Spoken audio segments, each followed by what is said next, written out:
Welcome back. I'm Ben Van Kirk, and I'm going to share with you 6 tips that will help take your epoxy project to the next level. Whether you're new or have been using epoxy for a very long time, the information I'm going to share with you today is going to be very useful. These 6 tips help answer some of the most common questions being asked in online forums, blogs, and Facebook pages. Anyone who's used epoxy for a while probably has a sad or funny story of failure, and I'm no different. I just know if I give this another 6 months, it's going to fully cure. What I really want to do is help you avoid some of the mistakes I've made in the past and share with you some tips and tricks and techniques that even some of the pros aren't aware of. So let's get started. Tip number 1, clean your wood. Epoxy doesn't like dirty wood. One question I see all the time is, should I remove the bark? It looks really cool, and I agree it would be nice if we can keep it, but you should remove it. You can see how this will do no good for your table in the future. Even if you think you got a good bond in the beginning, bark continues to grow after the tree's dead, and eventually this will delam. So get rid of that bark. There's other things to consider when cleaning the edge of your slab. One of those is, will I see it? Is this going on the outside of the piece, or will this be in a river table? If it's going in a river table and you're going to use some sort of tint or color in your epoxy and you won't see it, you can be a little more aggressive in how you take the bark off. You may choose to use a wire wheel, files, sandpaper, or even some sort of furniture stripper to get the extra bark off. Now, if you're going to see this live edge and it's something that you want to showcase, you want to make sure that you keep it as natural as possible. So something like a nylon wheel would probably be a better choice. It might take a little bit longer to get all these little pieces of bark off your edge, but you'll maintain that beautiful look in your slab. One other thing that people tend to overlook are wormholes or soft spots in the wood. You'll want to make sure that you clean these up too to give your table the best chance of being nice and solid. One thing I do is I use these little bitty files, and I just make sure that I get in there and get all of the dead wood out of these little cracks and holes. So again, clean your wood. Tip number 2, don't build a sticky, leaky mold. Now it may surprise you to know that I use Alex fast drying caulk for doors and windows to seal the edges of my mold. There's nothing wrong with using silicone or construction adhesive. I see a lot of that, but I've never had a problem with this leaking. It's cheaper, and I'm cheap, and the third reason is when I go to take this mold apart, that silicone and construction adhesive really sticks. It can really be a pain. Plus, I don't like spending a lot of money on molds. So the more of this mold I can reuse, or pieces of it that I can reuse in the future, the better for me. Now, when I'm making my mold, I like to put a thick layer of caulk on the bottom of my mold. Then I like to take my side pieces and put them on top of the bottom of my mold.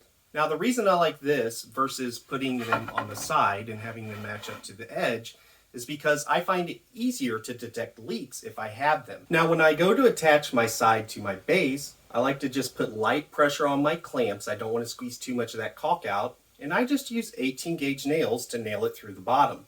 I find this a little bit quicker and easier than screws. Only time I'll really use screws is if I'm doing a piece that's over 6 or 7 feet long, that's really, really wide, and it's going to be super duper heavy. But for smaller projects like the one I'm demonstrating today, 18 gauge finish nails seem to work just fine. Again, the goal of making your mold should be to make sure that it doesn't leak, that your piece doesn't stick, but also make sure that you can easily get your piece out once it's cured. Now, once I get all the sides on my mold, I'll take my caulk and go through and put a bead on the inside of all my joints. I'll then take my trusty finger and just make sure a nice bead is in the corner and that it's nice and neat. I see people using cake tools or something like that, but my finger has never let me down. You can see I've got some extra caulk. I also like to caulk the outside joints. So I'll just take this extra caulk and just smear it on the outside. So I've got caulk on the inside of my mold, in between my 2 pieces, and on the outside seam. If you do that 99% of the times, you won't have a leaky mold.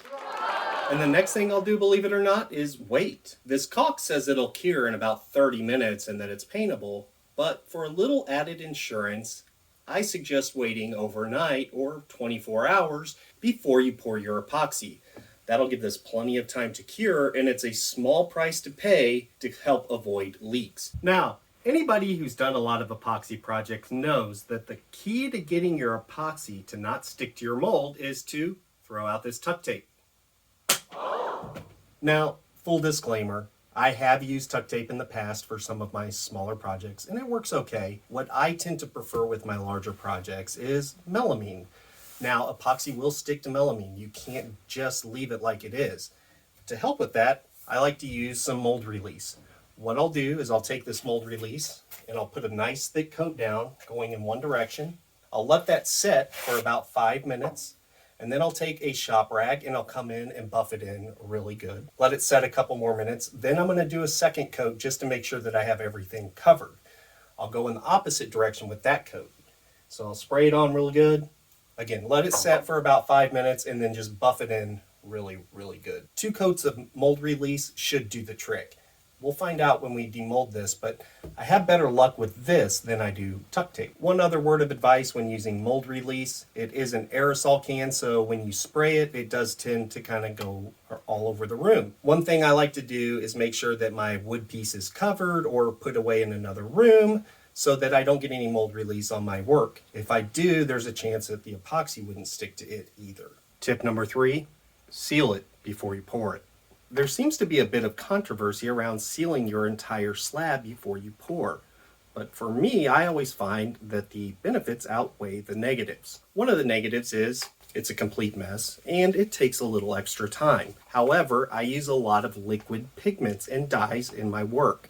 And especially on the end grained, if you don't get those sealed first, that dye and pigment can actually soak into your wood and stain it. One other thing this helps is off-gassing from the wood. So when you do a deep pour, a lot of times the air and gases in the wood will seep out into your pour and cause air bubbles to come up in your river table. I find by sealing first helps eliminate a lot of those air bubbles that come out. One other thing that I've seen with large epoxy projects is the wood will actually warp in the form. And that happens because when you pour epoxy around the wood, you're sealing all the sides and the bottom, but if you don't seal the top, moisture and humidity from the air can get in and actually start to warp your project. Now, it might warp in the mold, or when you unmold it, you'll notice that it'll start warping. By sealing the entire slab, you're essentially finishing it, which means it's not going to be affected by the humidity or moisture in the air. So to do this, I just like to use the same deep pour epoxy that I'm using in the project. In this case, it's liquid glass deep pour. One thing I wouldn't recommend using is shellac. Shellac literally repels epoxy. So if you put shellac all over the top of your wood and then pour epoxy, it can literally chip off. No bueno. I just make a small batch of my epoxy, grab one of these cheap paint brushes that I found on clearance for $1.50. I don't clean these afterwards, I just throw them away. I'll dip my brush in here, just slather it all around my slabs, and then I'll end up with a fully sealed slab. And this isn't even a tip, this is just me begging you, clamp down your piece in your mold. Please, please, please stop using weights, bricks, rocks that you found in the yard, cinder blocks, old tires, empty paint cans, or whatever else you can find that you think is heavy enough to hold down your slab. Just stop doing it, please. Just take your time, use a few clamps. It's not that difficult. Wood floats very well in epoxy. It does not sink. I've seen a lot of pours where people continue to just pour epoxy into their molds, and they can't understand why their river is not filling up, and it's because no matter how much weight they put on there, their piece keeps floating up in their mold. Please just clamp down your wood. Now, once I have my slabs coated with epoxy, I'll put them in the mold and I'll let them cure for 12 to 16 hours until they're tacky. Then I'll do my deep pour. What that does is it actually gives me a chemical bond from epoxy to epoxy, because the epoxy that I'm doing my top coat on is still tacky and wet. Now, if I walk away and I forget to come back to it and my epoxy hardens up, no problem. I can just use sandpaper and sand it down and get a nice edge for this epoxy to stick to. That's a mechanical bond, still really, really strong, but it is better to try to get back before it cures, 12 to 16 hours while it's still tacky, to do your final pour to get that chemical bond with epoxy on epoxy. Tip number 4, mix it. There's a lot of ways to fix things in epoxy. You can fix chip out. You can fix a mold that is leaky. What you can't fix is epoxy that has not been mixed correctly. So spend extra time mixing your epoxy. If I'm adding color to my epoxy, I like to mix just the base batch first and then add my color after mixing for a few minutes. That just lets me see and make sure that I'm mixing everything together. I really like using this paddle mixer on my drill, but one word of caution. You don't want to whip a bunch of bubbles into your epoxy. So take it slow. Put your drill on a lower setting and slow it down, and try to keep your paddle mixer well below the surface of the epoxy. If your mixer gets too high in the bucket of epoxy, it'll start to whip in bubbles, and nobody wants bubbles in their epoxy. And from time to time, you'll want to take a stick or some sort of stirring instrument and scrape the sides of the bottom and make sure that you're getting all your epoxy mixed up really, really well. This deep pour epoxy won't set up very quickly, so it's really hard to over mix it. I've been mixing this batch for 5 or 6 minutes, and now is when I will add my color. Okay, I've got my epoxy mixed, and if you guessed the next step is to wait, you would be right. Now, you may be surprised to know that I don't use a vacuum chamber. I actually just let my epoxy sit in the bucket for about 20 minutes. There's just no way to ever eliminate bubbles in the mixing process, and instead of using a vacuum chamber, first of all, I don't have one, and B, this liquid glass really lets the bubbles come out. I'll pop all the bubbles on top of the bucket with a blowtorch, and then we'll get to our pour. Just take my torch and clear all the bubbles out. Now we're ready to pour. Tip number 5, pour it slow.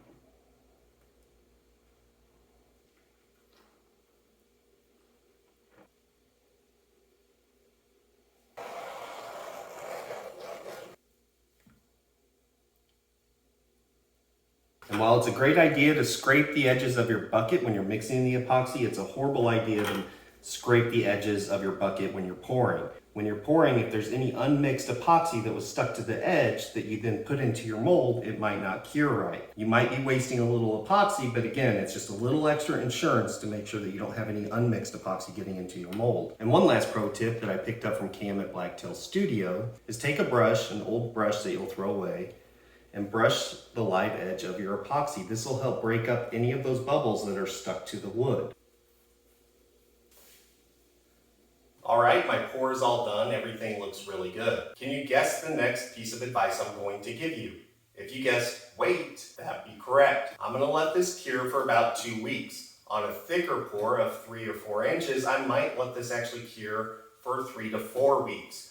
I know the bottle of the epoxy you're using is going to say that it cures in 72 to 96 hours, and technically that's true. It'll be pretty hard to the touch, but it continues to cure after that. And the longer you can wait to start your finishing process, the better and easier your finishing process will be. So we'll give this a couple of weeks and we'll come back and then we'll get on to tip number 6. All right, this has been drying for a few weeks and I'm excited to show you how easily this is going to come out of the mold without using tuck tape. Got my non-marring hammer here and I'm just going to give it some wax.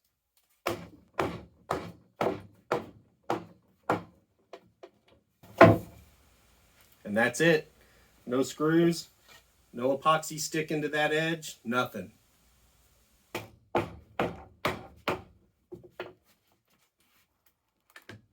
It literally just comes off with a few whacks of a hammer.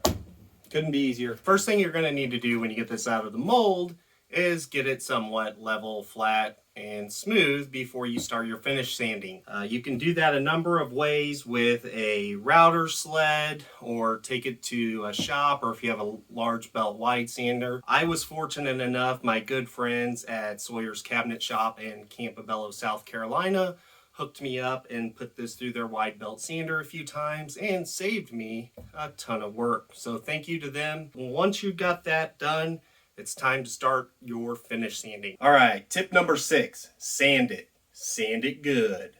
You're darn right I went there. All right, enough kidding. Sanding seems like an obvious thing that we all do as woodworkers. However, with these epoxy projects, it's extra critical. There's a couple of things you can do to make your sanding even better. Now, I'm sure this first bit of advice is going to get some hate mail down below, but really it comes down to quality. Use the best sander and the best sandpaper that you can afford. Look, I've used my DeWalt sander and Diablo paper that you get at the big box stores to create some beautiful pieces, including a walnut table. However, the sanding was a painful process.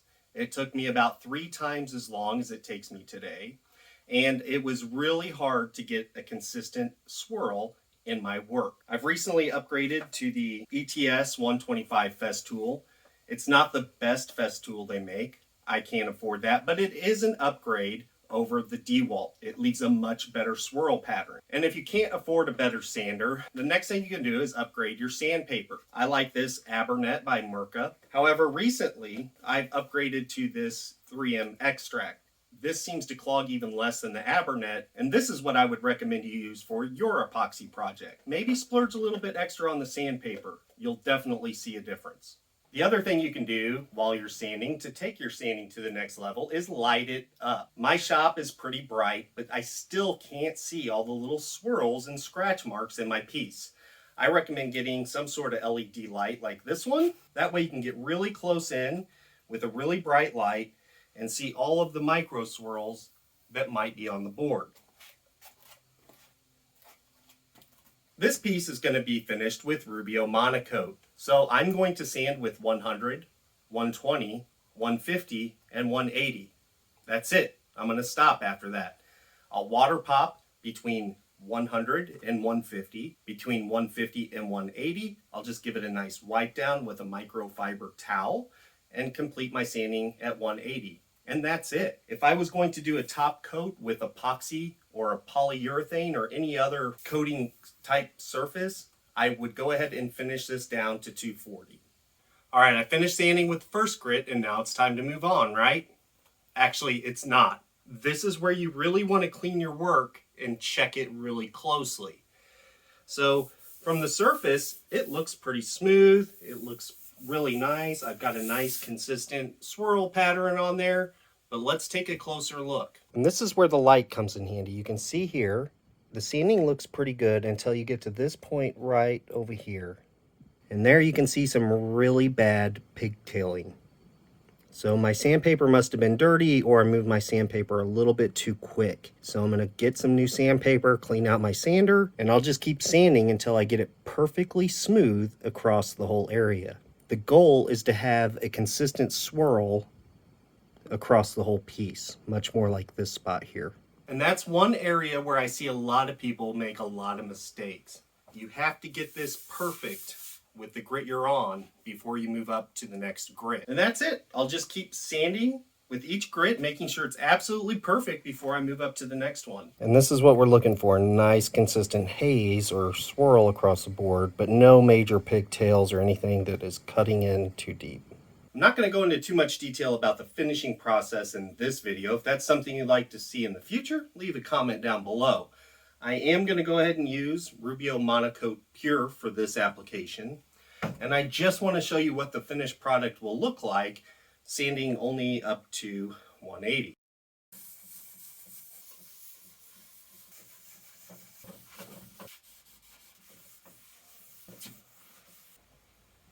And you can see how good that finish turns out when it's all done. Are you against clicking this next video on the screen here to see how you can make a unique, one-of-a-kind chessboard out of epoxy and walnut?